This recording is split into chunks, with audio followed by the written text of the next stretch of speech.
Selamat datang kembali di Lampor Channel. Semoga kalian sehat-sehat ya. Mari kita bercerita. Di Pasar Senen, pukul 2 pagi adalah waktu yang ganjil, saat para pedagang mulai mengantuk, dan bayang-bayang dari dunia lain mulai berani menunjukkan dirinya. Di tengah keramaian yang sepi, Agus mendapati seorang pembeli aneh yang tidak pernah bicara banyak, tetapi selalu meninggalkan uang yang esoknya berubah menjadi daun kering. Apa yang sebenarnya diinginkan pria itu? Dan kenapa hanya Pak Agus yang ia datangi? Sebelum kita mulai, mari kita mengobrol sebentar di kolom komentar. Kami ingin tahu apa yang kamu pikirkan tentang cerita ini. Dan jangan ragu untuk tinggalkan komentar, walaupun hanya sekedar menuliskan asal kotamu dan bagikan pengalaman, atau cerita yang pernah kamu dengar di kolom komentar, atau ide-ide konten yang menarik dan mistis yang ingin kamu ketahui lebih dalam. Pasar Senen di Jakarta memang tak pernah tidur. Suara tawa pedagang, bunyi seretan gerobak, dan aroma bumbu dapur bercampur dengan wangi anyir ikan segar. Agus, seorang pedagang buah, sudah terbiasa membuka lapaknya sejak tengah malam. Malam itu, suasana terasa berbeda. Jam di tangannya menunjukkan pukul 2 pagi. Ia sedang merapikan buah-buahan di lapaknya ketika seorang pria tiba-tiba muncul di depan gerainya. Pria itu mengenakan baju serba hitam dan topi lebar yang hampir menutupi seluruh wajahnya. Agus sempat terdiam sesaat, merasa ada hawa dingin yang tak biasa. Bang, mangga ini manis tidak? Manis? Dijamin. Baru datang sore tadi dari petani langsung. Agus tersenyum ramah, berusaha menyembunyikan rasa gugup yang tak ia mengerti. Pria itu mengambil sebuah mangga, menggenggamnya erat, lalu menatap Agus dengan sorot mata yang sulit dijelaskan. Aku ambil 5 kilo. Tapi jangan diaduk. Aku hanya mau yang ini saja. Agus mengangguk pelan dan mulai memilih mangga sesuai permintaan pria itu. Tangannya sedikit gemetar, tapi ia berusaha tetap tenang. Setelah selesai, ia menimbang buah-buahan itu. Totalnya 50.000, Bang. Pria itu mengeluarkan selembar uang dari saku jaketnya, lalu menyerahkannya pada Agus. Tapi saat tangan mereka bersentuhan, Agus merasakan sesuatu yang aneh. Uang itu terasa dingin, bahkan hampir membeku. Ia menatap pria itu, mencoba mencari penjelasan, namun pria itu hanya tersenyum tipis. Terima kasih, katanya sebelum berbalik dan berjalan menjauh. Agus melihat punggung pria itu menghilang di balik kerumunan. Namun, rasa dingin di tangannya masih terasa. Ia menatap uang yang ia terima. Itu adalah uang kertas lama yang warnanya mulai pudar. Agus mencoba meremasnya, memastikan uang itu asli. Tapi sesuatu membuat matanya terbelalak. Uang itu berubah menjadi daun kering. Agus panik. Ia langsung berlari ke arah pria itu pergi, tapi tak ada tanda-tanda keberadaannya. Para pedagang di sekitar hanya memandanginya dengan bingung. Ada apa, Gus? Aku baru saja menjual mangga ke seseorang, tapi uangnya berubah jadi daun kering. Seorang pedagang tua yang lapaknya tak jauh dari Agus mendekat. Wajahnya terlihat serius. Kamu ketemu pembeli gaib, Gus. Di pasar ini, cerita seperti itu sudah sering terjadi. Biasanya mereka muncul tengah malam, mencari barang yang mereka inginkan, lalu pergi begitu saja. Agus merinding mendengar cerita itu. Ia memandang kembali daun kering di tangannya. Hatinya diliputi ketakutan, tapi juga rasa penasaran. Siapakah pria itu? Dan apa tujuannya membeli mangga di Pasar Senen jam 2 pagi?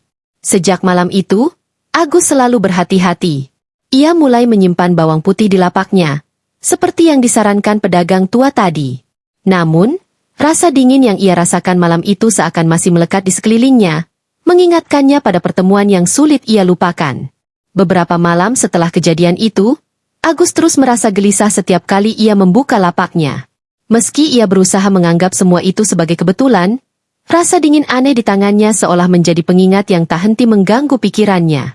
Pada malam keempat, tepat pukul 2 pagi, suasana pasar kembali sunyi sejenak. Sebagian pedagang sibuk membereskan barang dagangan, sementara sebagian lagi mengobrol di sudut-sudut pasar. Agus memandangi keranjang mangganya yang hampir habis terjual. Ia berpikir untuk segera pulang lebih awal. Namun, langkah kaki terdengar mendekat, dan kali ini suara itu terasa familiar. Agus mendongak, dan di sana berdiri pria yang sama. Pakaian hitam, topi lebar, dan sorot mata dingin yang seperti menembus jiwa.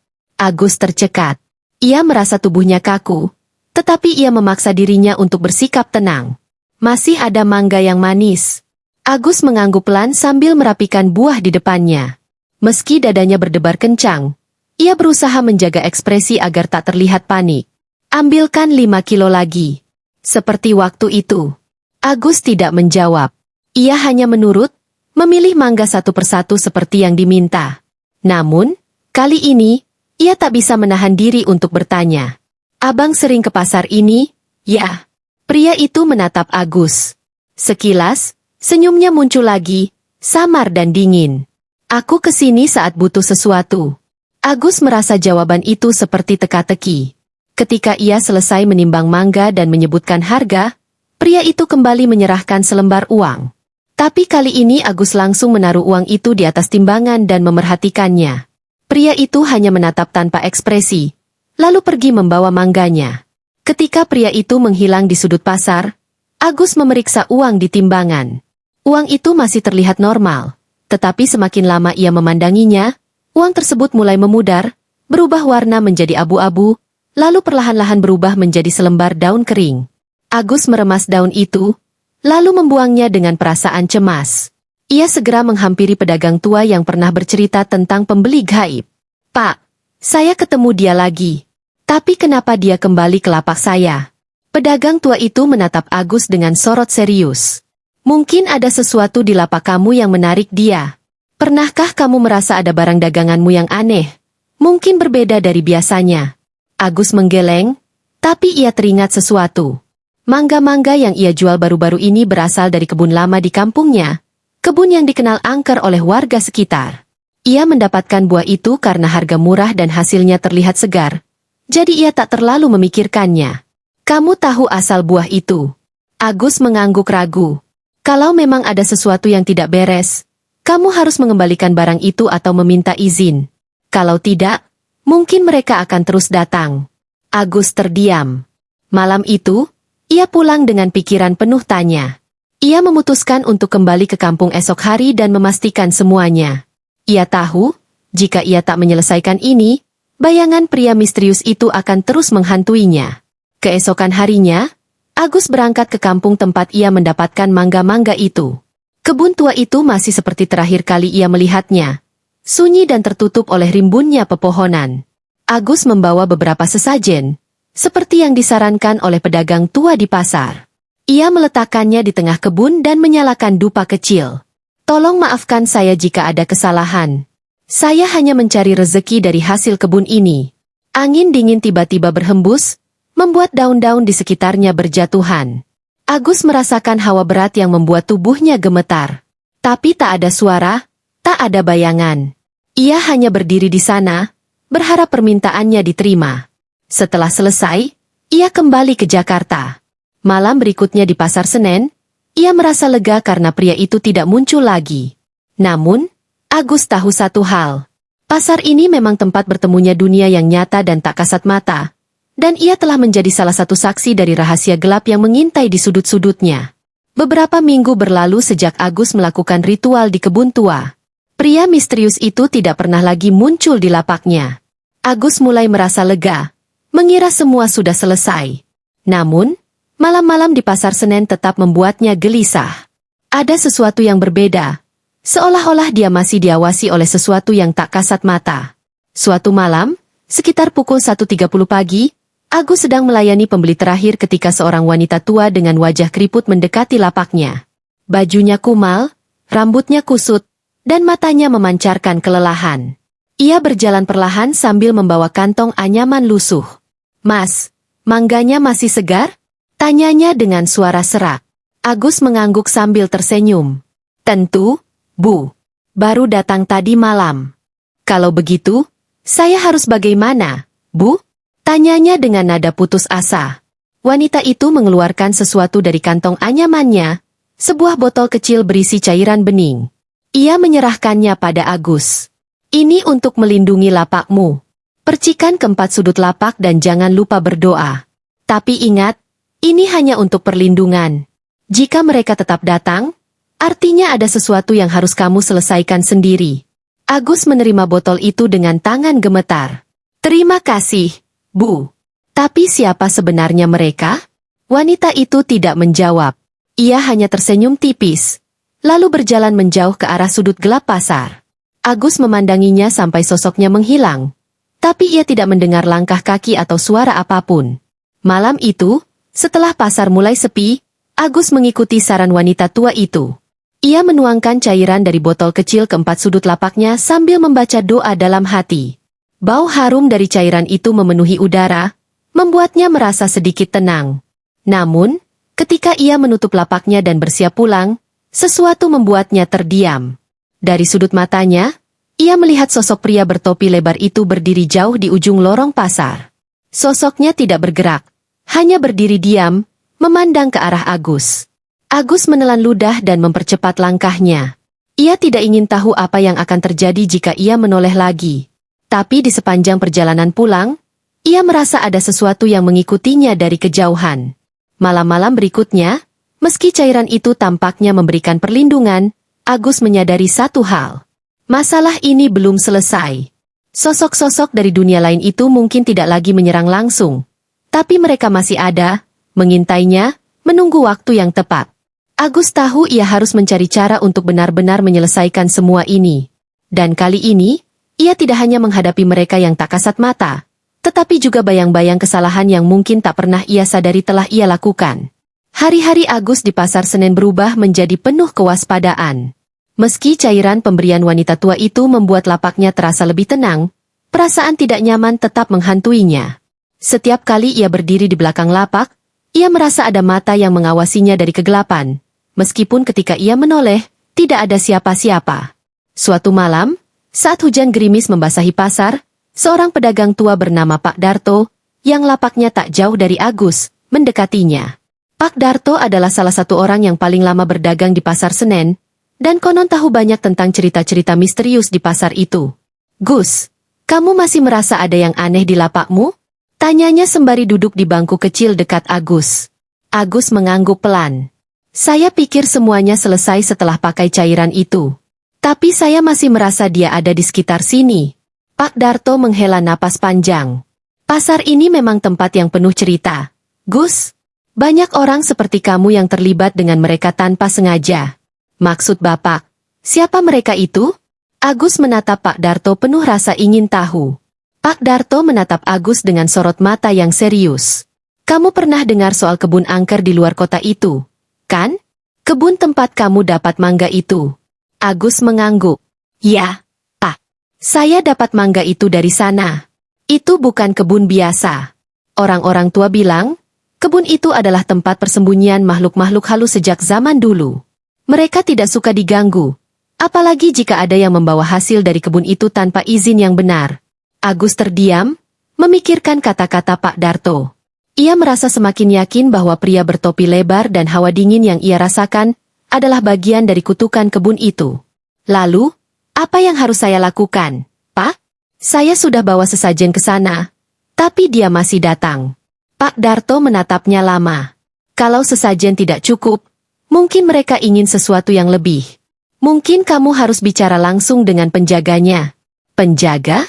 Agus mengernyitkan dahi. Pak Darto menjelaskan bahwa di tempat-tempat seperti kebun angker itu, biasanya ada satu makhluk halus yang dianggap sebagai pemimpin atau penjaga.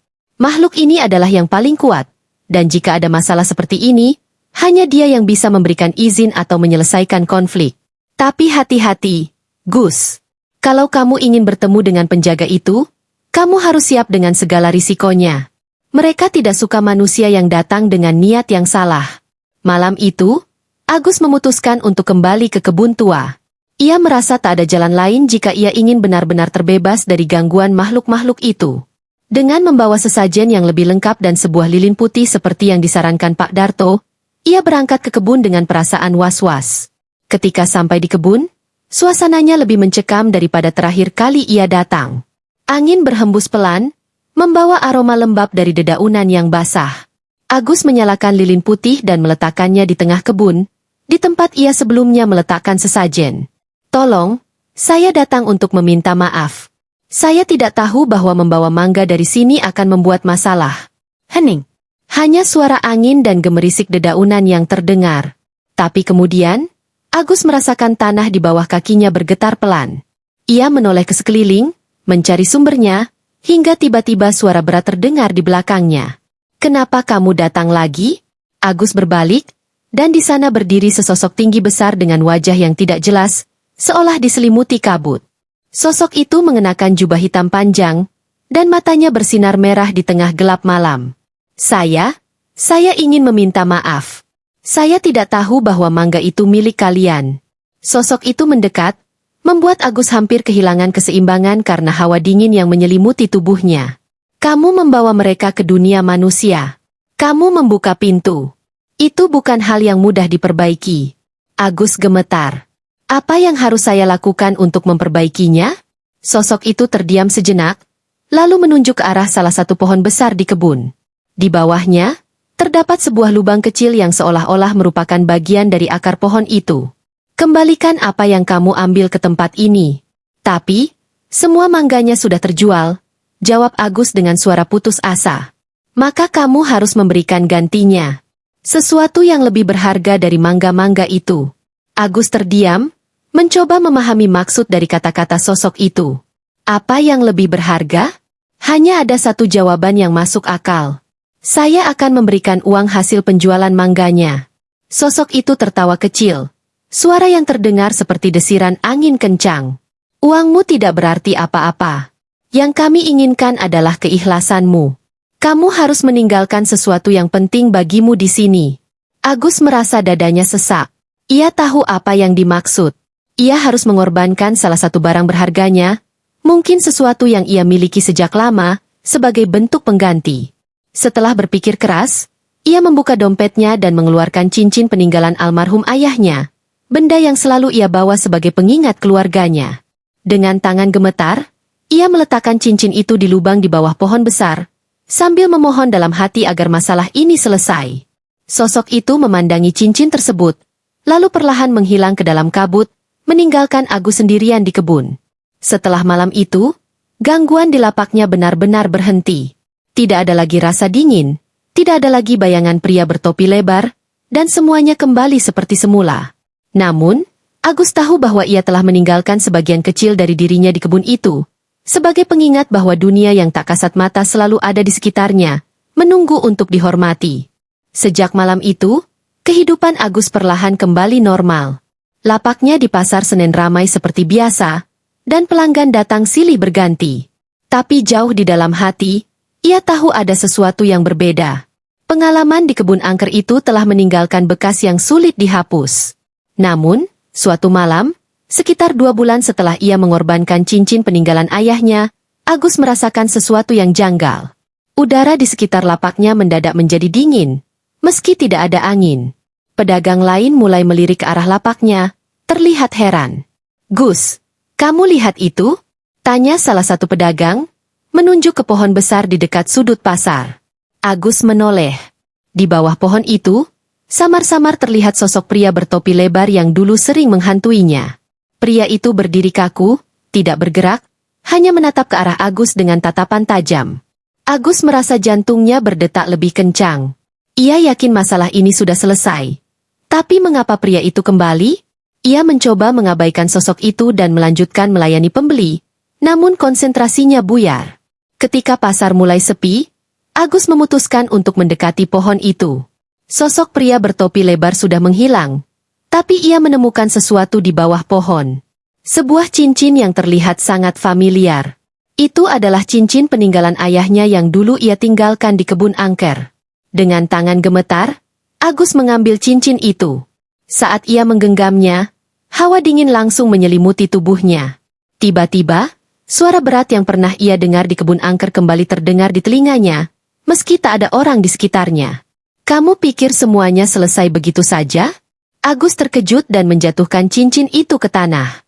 Tapi suara itu tetap terdengar, semakin jelas.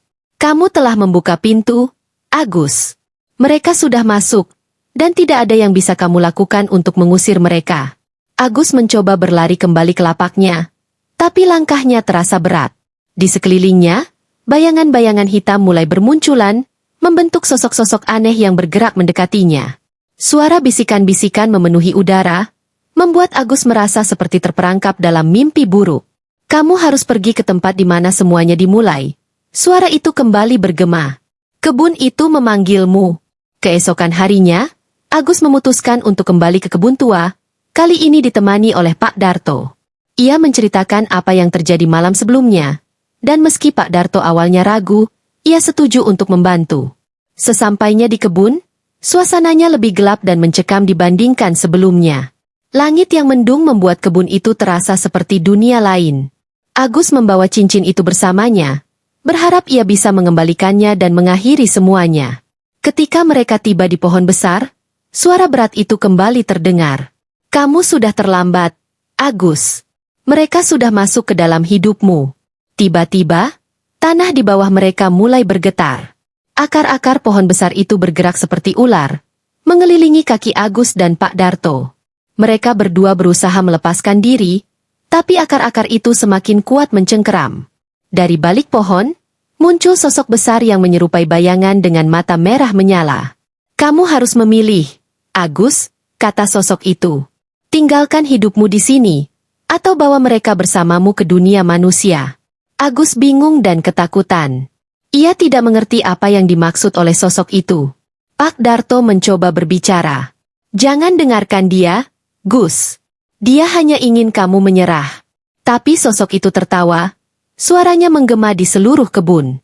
Manusia selalu berpikir mereka bisa menyelesaikan segalanya dengan sesajen. Tapi begitu pintu terbuka, jiwa kalian menjadi milik kami. Agus memejamkan mata, berusaha memikirkan apa yang harus dilakukan. Ia memegang cincin itu erat-erat, mengingat kembali tujuan awalnya. Ia hanya ingin berdagang dengan tenang, mencari rezeki untuk keluarganya. Tapi kini, ia terjebak dalam sesuatu yang jauh lebih besar dari dirinya. Tolong, biarkan saya pergi, kata Agus dengan suara gemetar. Saya tidak ingin mengambil apapun lagi dari kebun ini. Sosok itu mendekat, semakin besar dan menyeramkan. Suara beratnya kembali terdengar. Maka, kembalikan apa yang telah kamu bawa ke sini. Agus terdiam. Ia menatap cincin di tangannya, menyadari bahwa cincin itu bukan sekadar barang, tapi simbol dari sesuatu yang ia sayangi. Dengan penuh keberanian, ia melemparkan cincin itu ke dalam lubang di bawah pohon besar, sambil berteriak. Ambil ini, dan jangan ganggu saya lagi. Akar-akar yang mencengkeram mereka mulai melemah. Sosok besar itu menghilang perlahan, meninggalkan kebun dalam keheningan yang mencekam. Agus dan Pak Darto saling memandang, lalu segera berlari keluar dari kebun tanpa menoleh ke belakang. Setelah malam itu, Agus tidak pernah lagi merasakan gangguan. Namun, ia juga tahu bahwa cincin itu, dan mungkin sebagian dari dirinya, telah menjadi bagian dari kebun angker selamanya. Setiap kali ia melewati sudut gelap di Pasar Senen, ia merasa ada yang mengawasinya. Tapi kali ini, ia memilih untuk tidak menoleh. Beberapa pintu memang sebaiknya dibiarkan tertutup.